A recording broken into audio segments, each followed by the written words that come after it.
但我醒起一樣嘢，因為早2個禮拜有講話人生嘅 bucket list 啊嘛，咁我琴日特登係整合咗一個自己嘅人生 bucket list 嘅，即係電影嚟講，唔知你有冇睇過賭 Sir 嘅有一條片啊，就係佢喺一紮嗰啲碟入邊咧，跟住咧佢有幾個書架咁樣嘅，然後咧佢上面咧就係擺咗唔同嘅 DVD 咁樣，跟住咧賭 Sir 就係攞住個袋，跟住就喂呢一套。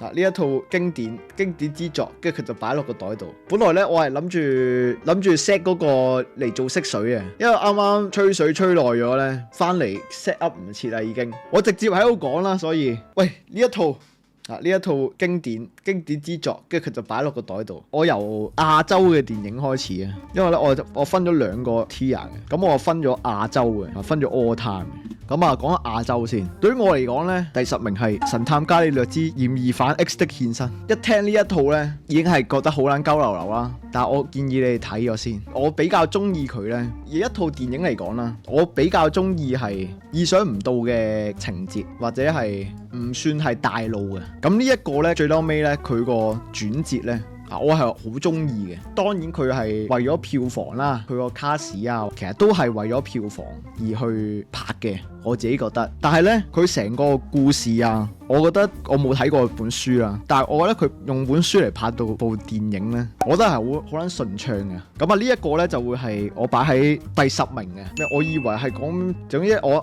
喺呢個 list 入邊啦，係一個你講嗰啲都冇嘅，李安啊、楊德昌啊嗰啲、黑澤明嗰啲一定冇啊，因為睇戲呢樣嘢好個人啊，我自己覺得你中意就係中意，你唔中意就係唔中意。即係我講中意咧，你都冇得話，喂呢一套好撚垃圾喎定係咩？睇電影咧，始終都係講嚟講去咧，都係講品味嚇。你中意睇啲咩係你中意嘅啫，即係冇話100% 啱100% 錯。純粹呢一個咧就係講翻俾你聽，我中意睇呢一樣嘢，所以係冇乜所謂嘅。而家去到第9名咧，比較多人啲會睇港產片嚟嘅。第9名咧，少林足球。少林足球嚟講呢，我自己中意嘅地方啦，唔係淨係因為周星馳咁簡單，而係首先佢係一套都叫攞獎嘅戲啊，最佳電影。總之佢嘅內容呢，就係講追夢呢一件事。你第一次睇你會覺得好搞笑，唔使睇啲咩太多感情嘢啊，或者睇太多抒發嘢嘅喺呢個故事入邊，你好俗咁樣睇呢，你係會喺入邊係得到個快樂嘅。但係如果你睇深一層呢，我會覺得其實你係會睇到悲哀咯，即係佢嗰個少林嗰樣嘢。咁其實你就係沒落緊噶嘛，冇人欣賞你咩少林功夫啊。其實佢唔淨止係佢呢班人係冇作為一班人去追一個夢，而係佢將翻嗰件事去發揚光大，令我覺得嗰樣嘢好睇嗰樣嘢喺入邊咯。呢一個我會排喺第9名嘅。第8名咧就係賭 Sir 嘅黑社會。咁呢一套咧，我會覺得係巔峰之作嘅其中2套啊。黑社會係我自己以前冇睇嘅時候咧，我唔明點解啲人係咁中意嘅。但我睇完之後咧，我就好明白，而係佢每一個人物、每一個角色都寫得好好，同埋。即係我自己呢，我係唔中意黑社會2嘅，但黑社會第1集呢，我係非常中意嘅。特別係佢嘅對白啦，其實到依家呢，甚至人名，即係我講大啲嘅話呢，講真你都係即時係會諗起嗰一個角色啊，諗起嗰個人嗰個對白，你會即時諗起呢一套電影。而我覺得呢一套係其中一個經典嚟嘅，佢講嘅故事啦，即係個底蘊啦，係有喺度嘅。冇睇過真係要睇，即係唔淨止睇佢對白上嗰啲人點樣，即係黑社會點樣爭做龍頭啊，唔淨止睇呢樣，睇入邊嗰一陣，即係點樣套落去，你自己諗啦，自己諗。第7名，我呢一套呢，佢係印度片嚟嘅，但係呢，我自己係少睇印度嘅嘢，但係我睇完一次之後呢，係翻唔到轉頭嘅呢一套，我好少喊嘅，但係每次睇呢，我都會喊嘅。第7名，Three Idiot。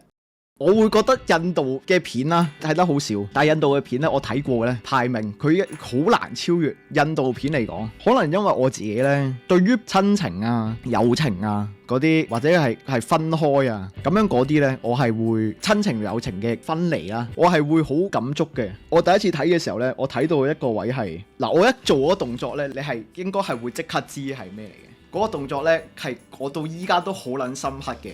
嗰個勁撚催淚位就係有個坐輪椅啊嘛，然後咧佢企咗起身，跟住咧對住嗰個男主角，好似係咁樣嘅動作嚟嘅。你如果有睇呢，你係應該一秒就知我呢個動作係咩意思。我係撲街淚奔嗰個位，嗰個係缺題位，睇咗就知。我係好中意啊！呢一套戲第6名啦，《無間道》冇乜得鬥戲啦，對白啦、演繹啦、劇本啦，甚至佢嘅調度呢，都係好撚出色嘅。有啲人講啦，但係我唔認同嘅，《無間道》之後嘅戲都唔好睇嘅。但係有啲人咁樣講，我係覺得有佢嘅道理喺度。但係我唔係 exactly 100% 認同話，喂，《無間道》之後嘅戲全部都係垃圾。當然有好嘅戲啦，但係去唔去得翻《無間道》嘅高度呢？我係覺得難啲嘅。二三唔好講。淨係一啫，無間道風雲係另一種層次嘅啫。無間道風雲對我嚟講係我唔太欣賞嘅嗰樣嘢呢，係要擺喺香港拍，唔一定係劉德華、梁朝偉，但係擺喺香港拍嗰樣嘢先至係嗰個出色咯。無間道風雲我係覺得麻麻地嘅。啱啱有人話無間道點解排到咁低呢？因為頭5位呢，我覺得係難喐嘅。對我嚟講，第5名呢係功夫，即係少林足球就係講故事多嘅。我會覺得功夫呢對於我嚟講呢，就係比較藝術成分高少少嘅。我會覺得個完整性係強嘅，由點樣入嗰個世界，豬籠城寨嗰一件事，跟住虎頭幫橫行霸道咁樣，你好快就已經入咗個戲，跟住之後佢再層層遞進，由普通拳腳功夫去到後面係開始有啲琴奏啊，有少少似氣功波咁樣啊，已經係無形嘅狀態。再上一層佢哋咩太極啊，再上即係佢層層遞進啊，成件事。即係雖然啦，我對於佢嗰個 ending 咧，我係唔係好中意，即係慈悲為懷嗰件事呢，我係對於呢樣嘢係有保留嘅。但係佢個藝術成分呢，我覺得係高嘅，令你入到嗰個世界嘅。咁去到第4名啦，第4名係槍火。呢一個係即係杜 Sir 嘅作品最喜愛嘅作品嚟㗎，呢個一定係男人的浪漫，可以話係呢個係冇得鬥氣嘅。嗰啲踢紙波啊，嗰啲位啦，我會覺得係攞嚟去描寫呢班男人有嗰個兄弟情同埋幼稚咧，佢係好拿捏到個好處。即係槍火對我嚟講美中不足咧，我唔中意大嫂嗰邊嗰條線嘅。如果假設個故事完咗，即係完結咗喺嗰間屋度啦，或者係黃天林嗰個位咧，係我覺得係 OK 嘅。但係咧，因為佢要起承轉合有齊晒，同埋佢有個伏筆擺喺度嘛，我係唔中意後半部分嘅，但係前半部分我係好中意嘅。咁啊，然之後去到頭3位啦，呢一個直頭係華語片嘅第一嚟㗎啦，冇得鬥氣。我覺得係如果拍到呢一樣嘢呢，係人生可以即刻死㗎啦。上完第一集去戲院播完首映之後，可以即刻現場死啊！第3位啦，讓子彈飛。呢一個係華語片嘅頂峰啊！我個人心水，華語片頂峰，冇得鬥氣，睇1000次、100次都係好睇。未睇過你就真係要睇，可能我唔係喺戲院睇啦。二嚟呢，可能電影個節奏呢，通常你係偏慢噶嘛，佢係快嘅，好撚快嘅，佢不停一輪嘴一輪嘴咁樣交代好撚多嘢俾你聽。而你睇一次呢，你係未必睇得晒嘅，可能睇多2-3次啊。但係我覺得係睇幾多次都唔厭啊！呢個真係。同埋我特別喜歡就係鴻門宴，鴻門宴嗰個嘅對話呢，好做到每一個人，我係為咗賺錢，我係為咗咩，我係為咗乜咁樣。3個人嘅對話呢，嗰一 part 係好精勁嘅，非常仔細雕琢。而係睇翻佢哋呢，葛優我覺得係好撚勁，葛優個師爺個角色超撚勁，我係超撚中意師爺嘅。呢一套係冇得鬥氣，再加埋佢哋3個人嘅演繹，都係勁撚到仆街，建議一定要睇嘅華語片嘅頂峰。咁啊，然之後再嚟啦，臨尾嗰2名呢，港產片嘅頂峰已經講咗啦，華語片嘅頂峰都已經講咗啦。呢2套呢，係韓國片嚟嘅。第2名呢，原罪犯。原罪犯係我睇完一次之後，我就唔會唔記得呢一套戲嘅一套戲咯。只能夠話呢一個係冇可能唔記得嘅，即係老人痴呆都唔會唔記得嘅。最喜愛嘅情節係咩呢？呢一個係滑稽影史嘅其中一個超經典片段啦。呢個動作唔劇透太多。第1名啊，上流寄生族。但係呢個就我諗都明啦。總之，因為佢都近啊，唔講太多啦。因為佢都係10年代發生嘅事，而佢係真係可以一夜跳上去第1名咯。我覺得係冇得鬥氣嘅，呢個都係。咁啊，All Time 啦，啱啱上流寄生族啦，同埋原罪犯都喺入邊嘅。咁啊，我講其他嘅排名啦。All Time 咧，第10名咧係 Silence。唔知有冇睇過2016年馬田史高西斯嘅一套電影 Andrew Garfield 啦，同埋呢個 Adam Driver 要睇嘅。作為一個冇信教嘅人啦，我覺得都會令我有反思好多啦。呢一套係睇完之後值得深思嘅一套戲嚟嘅。即係你無論信教與唔信教都好，可能你信教嘅，你睇完之後就會唔知你會再信咗定係冇咁信。你冇信教嘅話呢，可能你會因此而有信仰定係點樣樣。我就係睇完之後，我反思好多咯。嗰陣時候睇係同試當值佢哋 Movie Night 一齊睇嘅。睇完第一次我諗好多嘅，再睇第二次呢，有種對於個咩信咩唔信呢嗰樣嘢係諗好多啊，反思好多啊。可能越信嘅人睇完之後又會有唔同嘅體會。第九名係一個數字嚟嘅，第九名啦 Seven。講緊我依家我頭10名咧，睇過就明，唔睇過就唔明噶啦。總之全部都係睇過就明，唔睇過就唔明噶啦。Seven 勁在勁在，我覺得係你幾投入嗰件事咯。佢扭橋係一定扭噶啦。你幾投入嗰件事，同埋對於自我嗰樣嘢嘅反思都有喺度嘅。因為我覺得係值得睇一睇。David Fincher 咧，除咗 Seven 之外咧，我係中意睇 Social Network 嘅，都係好睇嘅。David Fincher 嘅戲都係好睇嘅，或者 Gone Girl 都好睇嘅。但係呢一套就係佢嘅戲嚟講，我數一數二啦。同埋 David Fincher 咧，佢嘅戲都俾人研究得多。佢嘅拍攝咧，其實係勁嘅。David Fincher 套拍到你係主角咁勁入戲。我印象中可以話佢啲演員係拍得辛苦嘅，因為第7名咧 Django。呢一個係 Django Unchained 呢一套咧，就係我對於西部嘅嘢咧，其實我都幾中意嘅。咁但係佢又拍咗一種好唔係西部片嘅嘢咯。塔倫天奴嘅戲唔係人人都啱，係嘅。所以佢由個切入點開始咧，已經係得意嘅，因為點解咧？首先個主角係黑人呢件事，佢第一幕戲已經係勁。第一幕嗰個買黑人啦，然之後去到救老婆嗰度開始咧，係緊張刺激。睇 Django 至少歷史背景會好啲，會嘅，會多啲嘢俾你即係了解個背景啊，你會投入啲咯。我唔算係好熟悉美國文化、美國嘅歷史啊，但係佢喺個最面嗰層咧，即係黑奴呢件事啊。基本上你唔使太知嗰啲咩歷史嘢啊，其實你都可以照睇嘅。哦，sorry，skip 咗。第8名係原罪犯啊，sorry，原來 skip 咗一個。第6名係都可以 skip 噶啦，上流寄生族。第5名咧 Inception。Nolan 不了，咁我覺得嗱 Nolan 咧有啲人係好撚中意，有啲人係好撚唔中意嘅，唔知點解又係。我未至於係好撚中意，我曾經都中意嘅，但係未至於好撚中意。但係 Inception 咧，因為我早排睇咗嗰個今敏嗰個《盜夢偵探》，啲人話似嘅，我覺得係兩回事咯。即係你可以話個背景相似，但係以一套有主流元素啦、槍戰啊嗰啲咧，呢一套戲係抵睇嘅。如果你話買飛去睇戲係為咗娛樂咧，呢一度係絕對係值回票價嘅。再加埋佢嗰啲拍攝啦，你知 Nolan 係中意用實景去拍噶嘛？依家睇你會覺得，喂，其實都冇乜嘢啊，大家都係咁做。如果你擺喺當時睇咧，就未必會係咁樣嘅。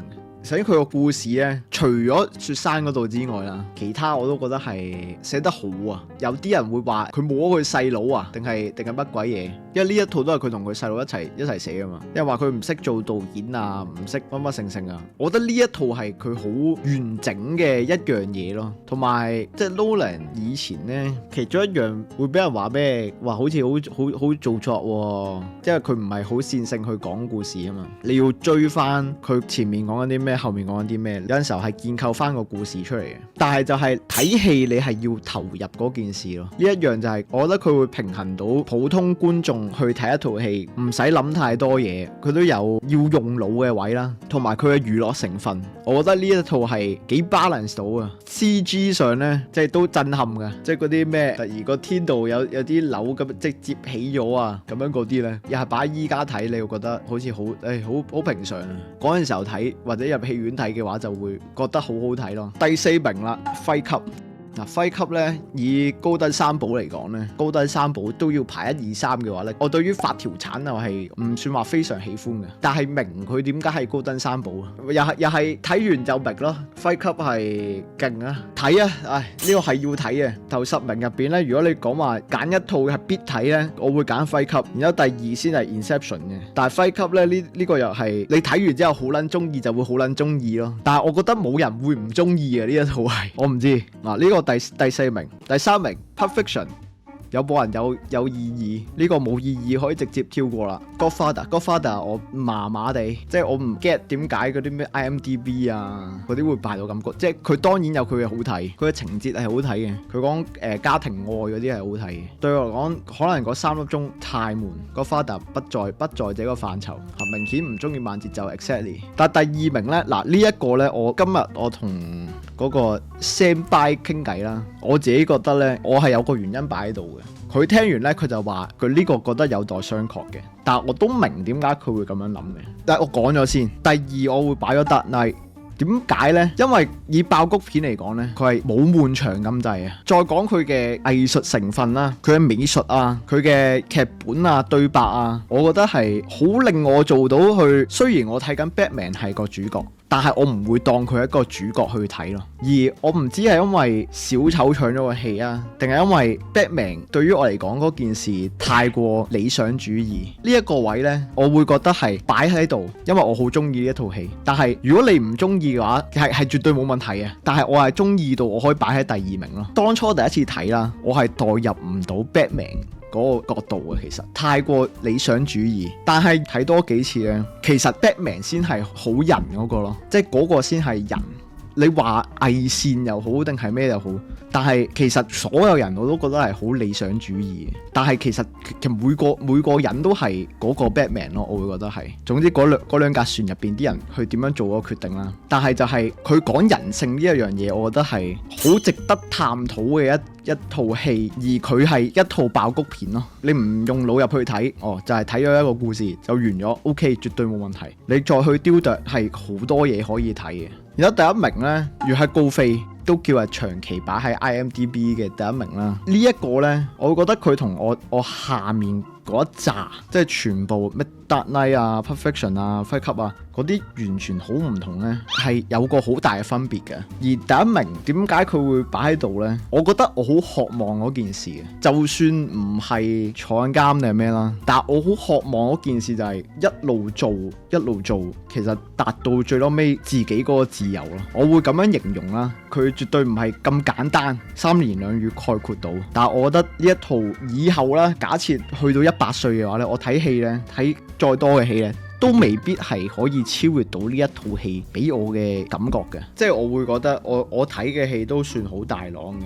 呢18套戲難入口呢，最難入口應該係 Silent 嘅，最易入口少林足球唔講啦，功夫唔講啦，無間道都唔講啦， Inception 都可以 skip 嘅。最易入口我估係 Fight Club 咯，因為槍火都未必係咁容易入口嘅，但係 Fight Club 係容易入口嘅。相對地，呢一紮戲入邊竟然一套 Tom Hanks 都冇。Tom Hanks 咧，我對於《阿甘正傳》咧，可以話我直頭係唔中意《阿甘正傳》嘅，因為《阿甘正傳》對於我嚟講咧，好唔地啊！我好似睇緊一個唔係人嘅人咯。但係佢所帶出嘅嘢係有佢嘅意義嘅，但係我好唔係睇緊一個人嘅感覺咯。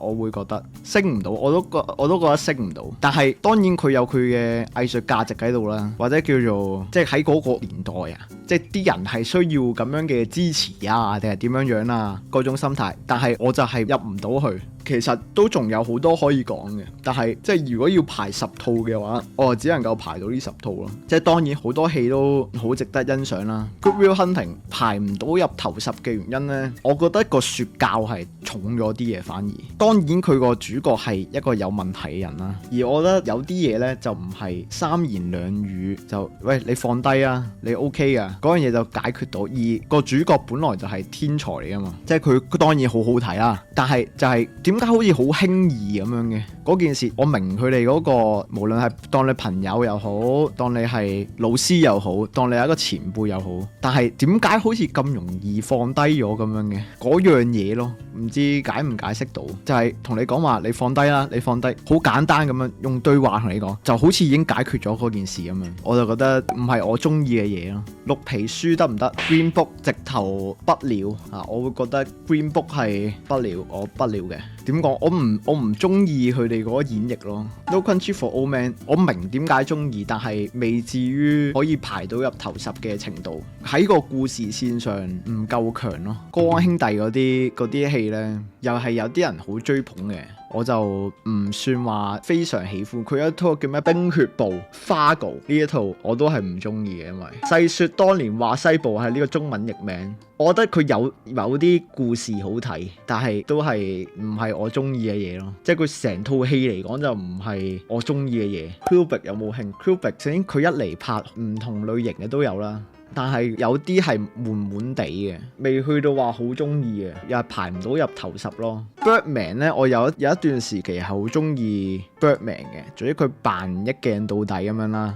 一段時間好中意。再睇第二次嘅時候，我又冇乜感覺。無痛失戀係咪咩 Eternal Sunshine 啊？呢個係中意嘅。詹基利嘅戲咧，佢好多都好睇嘅。呢一套係應該係接近最好，哇唔係 The Truman Show 好睇啲，但係都係入唔到頭10嘅範疇咯。無痛失戀係要睇嘅。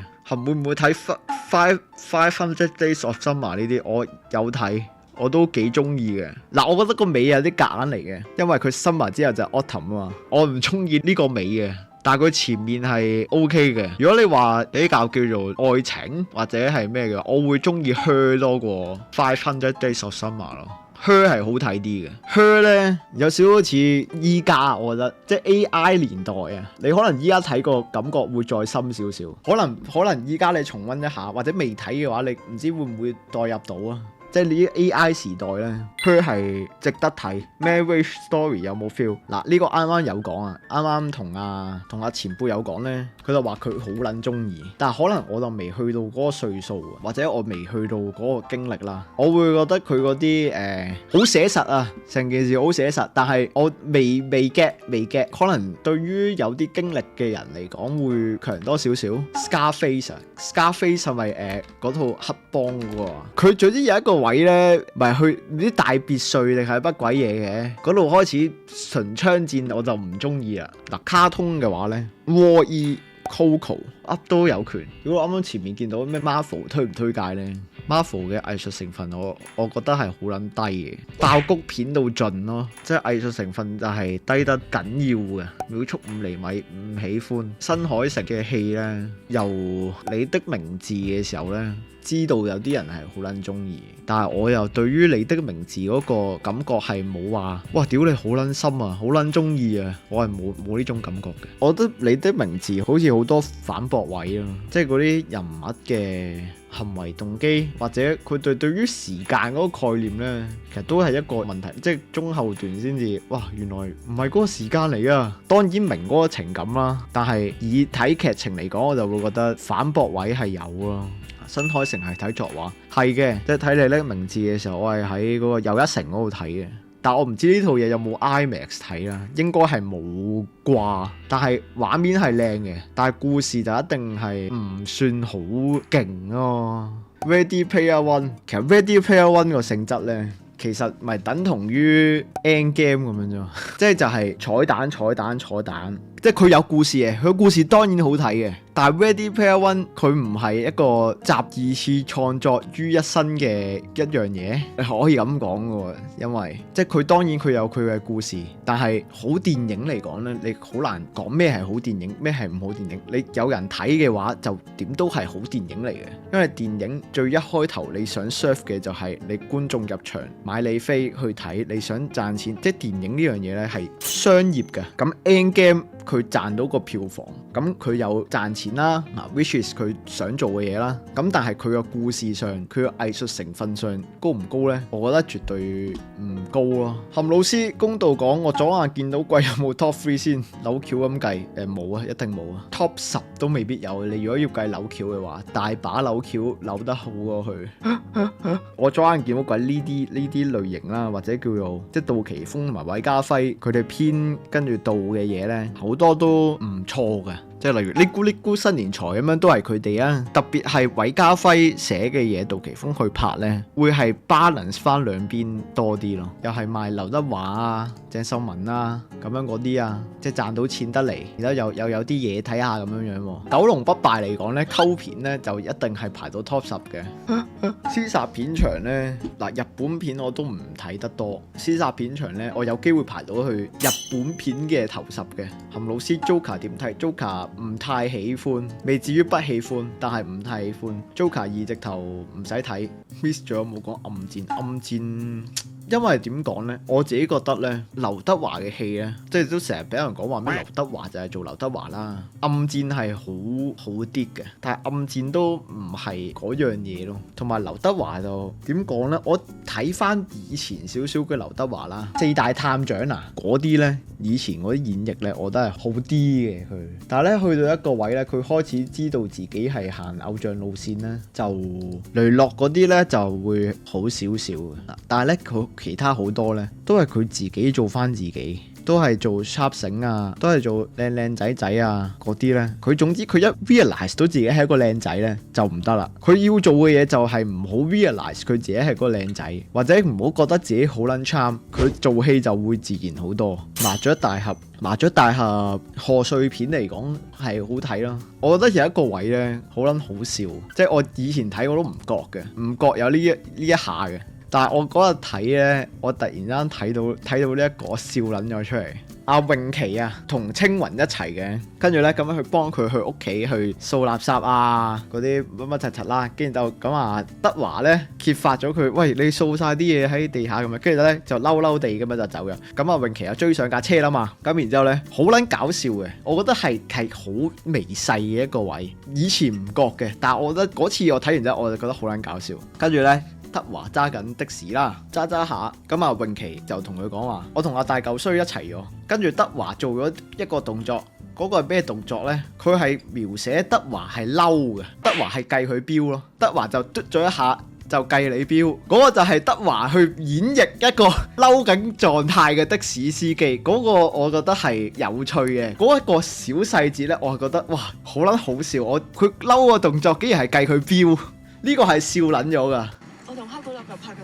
我同黑管老豆拍緊拖，其實我唔知咩係黑管老豆嘅意思，就係劉青雲前面你嗰啲咩掉垃圾出街嗰啲我都冇嬲鳩嚟，即係冇去到咁誇張。我純粹上車我走，我離開嗰個地方。但係你講你同其他人拍拖呢，咁我就嬲你，然之後我嬲你我嘟嗰個，我覺得係畫龍點睛級數。呢個就係我對上一次睇留意到一個小細節，嗰成套嘢意義好好。以賀歲片嚟講呢，我覺得點解每一年都會睇，每一年都會講呢？因為佢真係好睇，同埋你 keep 住好似係有新嘢嘅，好似啱啱咁樣就會發掘到啲新嘢，就係咁啦。今晚嗰個電影研討會都去到咁多啦，大家新年快樂啦！